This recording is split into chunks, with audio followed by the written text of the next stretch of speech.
have almost 5 years of experience into Java development, majorly onto Spring Boot microservices. With Java, I'm working into Java 1.8 version. If you talk about inter-service communication, I have experience onto both synchronous and asynchronous mode of communication. That is Kafka as well as REST basically. And on the DB side, I have experience onto NoSQL DB, which is MongoDB. Apart from this, I have experience onto different DevOps tools, uh, Docker, as well as if you talk about I have experience onto Git, Jenkins. Apart from that, yeah, more or less I have major experience into all these things.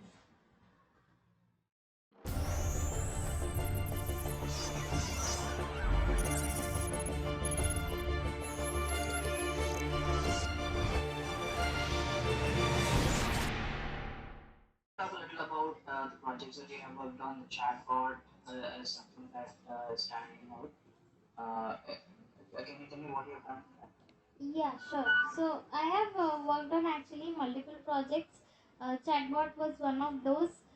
So basically, this is a kind of a chatbot that you usually visit any website and you get a pop-up saying, "Okay, may I help you?" And you like suppose you go to in case you want to order a pizza, you go to some Domino's website, you get a pop-up. Okay, uh, uh, if you want to order a pizza, then it asks you certain questions like what is the size of the pizza you want to order.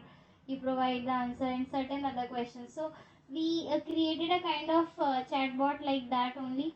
We internally used api.ai, is basically a third party website which we used for configuring all those things, and for configuring like what are the mandatory questions to be asked from the user, and then what are the additional questions if you want to ask something like this. So entire thing is configured using that api.ai. We have like multiple instance like intents. Under intents, like I want to create it for Domino's. It was a generic kind of application. You can create it for any of the outlets or something like that. So if you want to create it like for a pizza delivery thing, so you have to create it like, okay, I want to do it for Domino's. So this will be the series of questions that are mandatory, like what is the size of the pizza, what are the toppings, and certain additional questions if it asks to the user. And then further on, we had multiple microservices at the backend.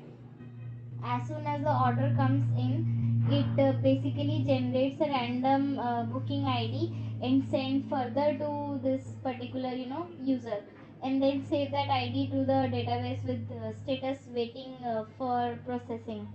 So and further sends notification to other services so that they can start their background processes, and then after the completion that status is updated into the database. So this was something related to chatbot. Apart from this, I have also worked on to an IVR, kind of an IVR. It's auto attendant.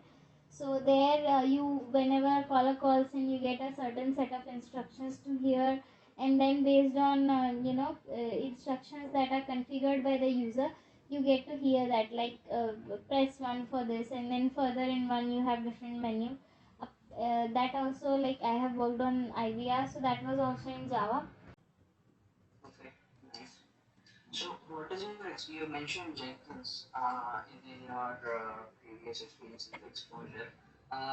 What all environments, what all platforms are you familiar with? So we have Jenkins. I'm sorry.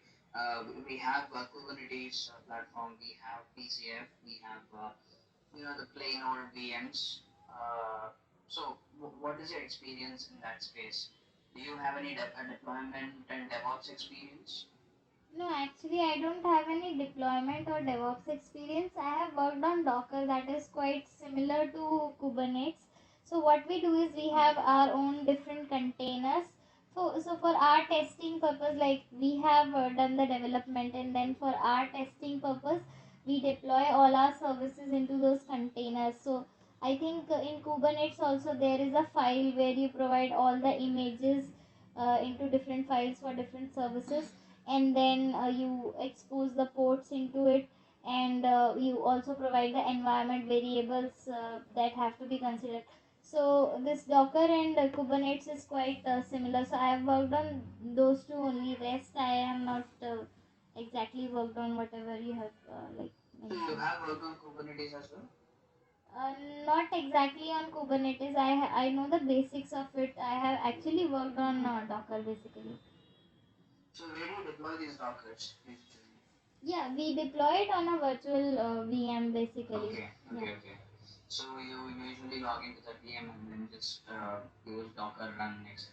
Yeah, we have a Docker Compose file inside which we have list of all the services. Along with that, we provide the specific images for that, and the port on which it is running, along with the environment variables. If that particular, like suppose for that service, we need some kind of database credentials or something like that, some other variables that have to be provided to that service which are configurable from outside.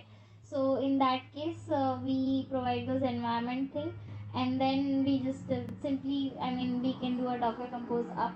So that starts to that creates the containers and basically starts all the services. Okay. So from the start of your career, you've been working only on Dockers, or have you deployed applications in VMs also? Yes, I mean, I'm actually working on to Docker only from the very beginning, and yeah, Nice. yeah, mostly on Docker, and yeah, deploying applications on VM as such, I haven't worked on like. I have simply like I'm not sure. We used to actually work in Wipro, and there were multiple scripts using which we can do the deployment. They used to actually deploy the services on WebLogic server simply, or that was running on a particular VM. Okay. Okay. Got it. So let's dive in deeper into Java.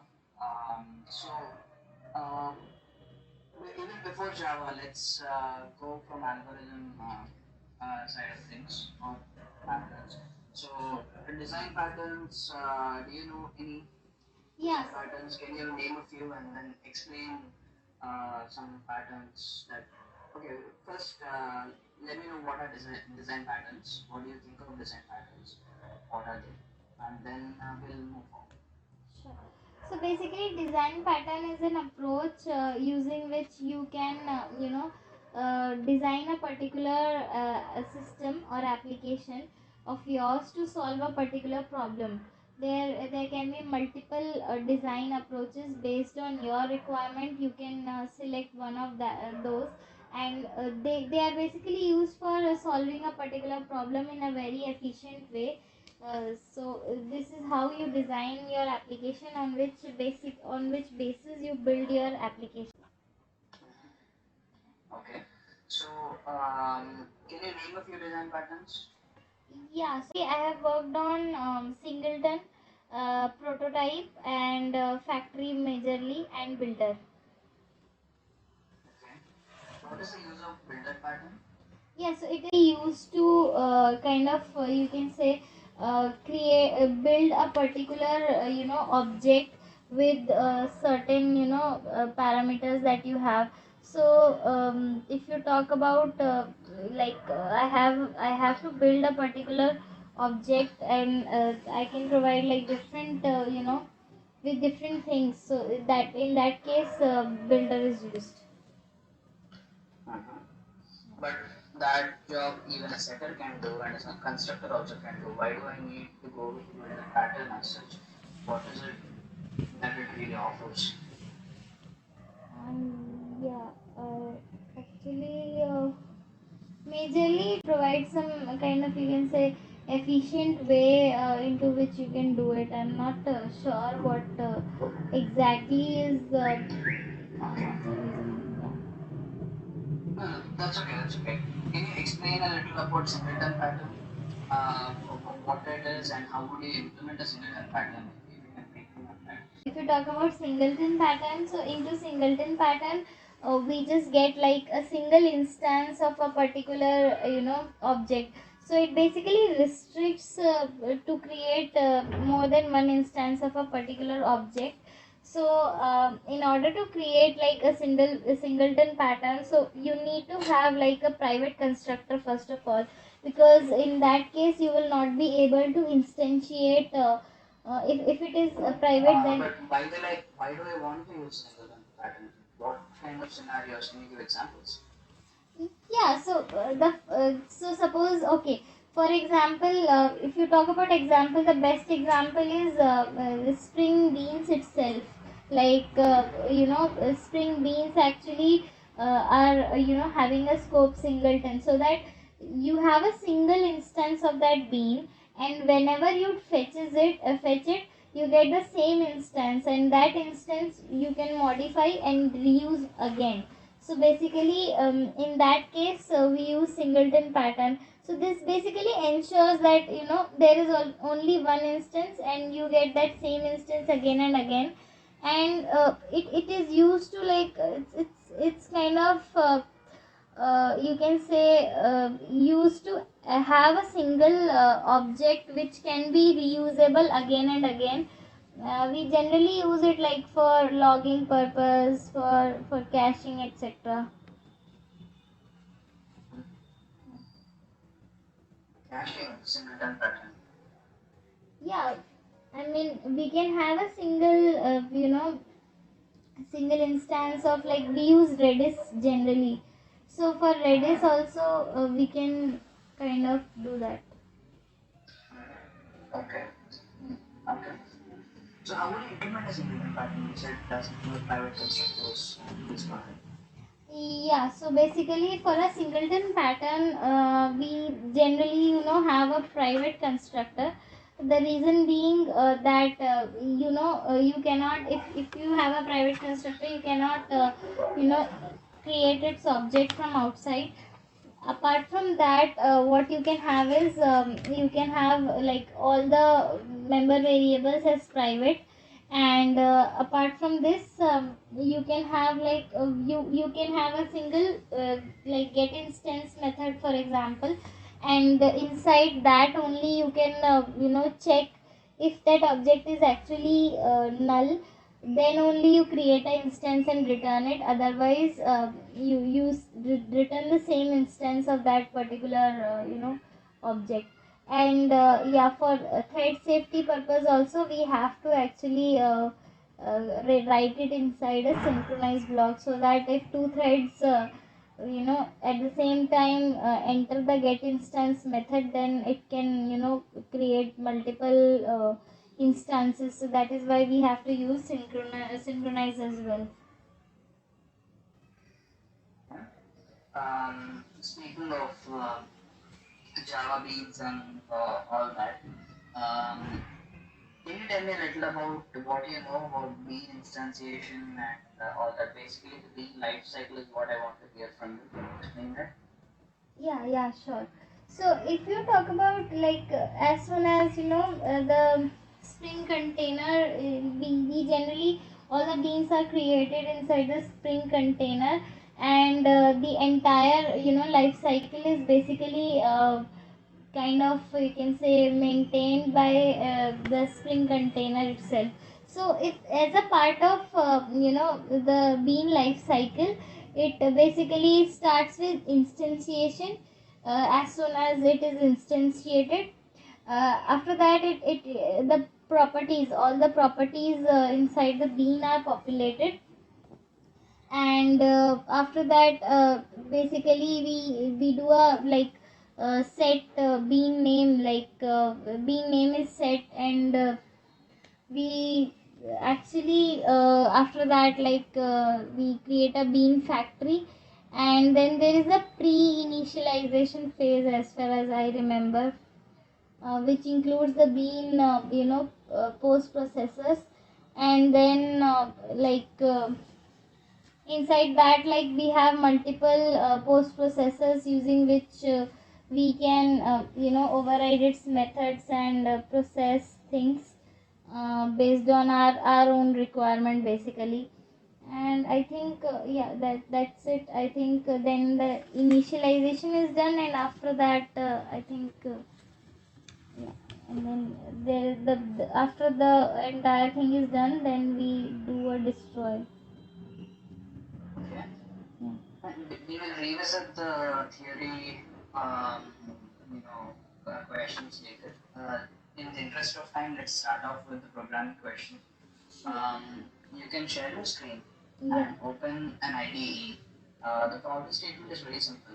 Given uh, given any string like maybe uh, meeting, right? You can open a new Java class for it. Creating a Java class. Yeah. Okay. And the problem statement is very simple. Okay. So you have your given any string, you can have a variable string. Okay, sure. Yeah.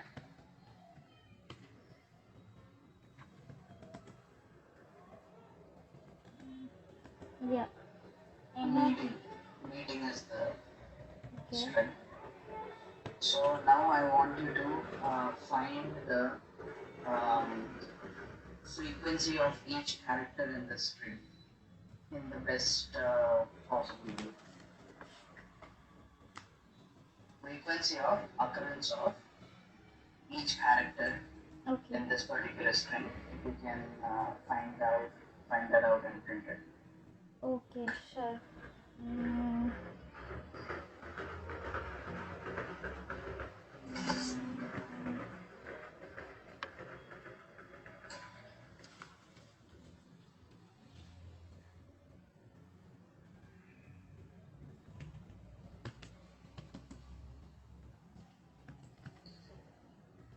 I will just create a map basically that will have the character, and along with that integer which will be the count of that particular occurrence of that. Sorry. Mm,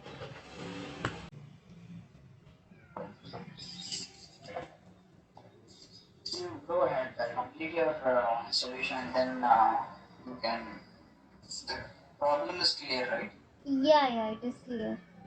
Yeah, just let me know if you need anything. I'll be on mute. Sure. You can finish the whole thing and then we can discuss. Sure.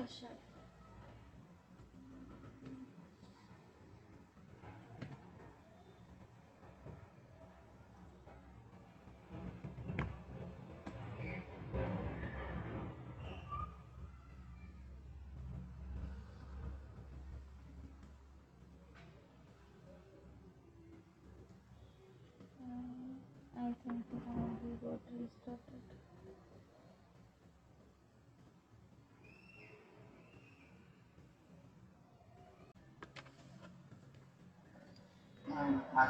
Yeah. Am I visible now? Oh, sorry. Am I there now? Yeah, I'm able to hear you talk, but can you share the screen as well? Yeah, sure. Actually, this power went off. No, that's fine. That's fine. Absolutely fine. Is it visible? Yeah. Yeah. So I was just displaying these values basically. Mm-hmm.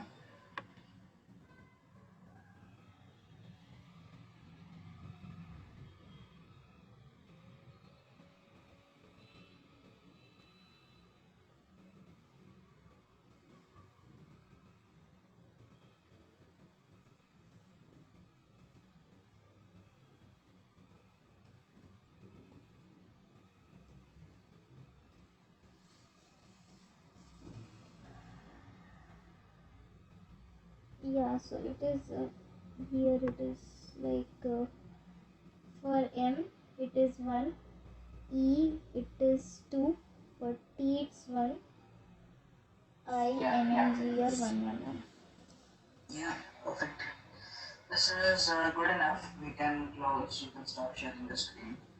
Um, So you were able to manage to solve the issue with in the um, minimum time. I think you were the first one to solve it this fast. Or like you were expecting this question. Uh, Actually, this question I have encountered too many times on HackerRank, so it was okay. like, So I yeah, think yes. So that means similar that I gave question. you a very simple question.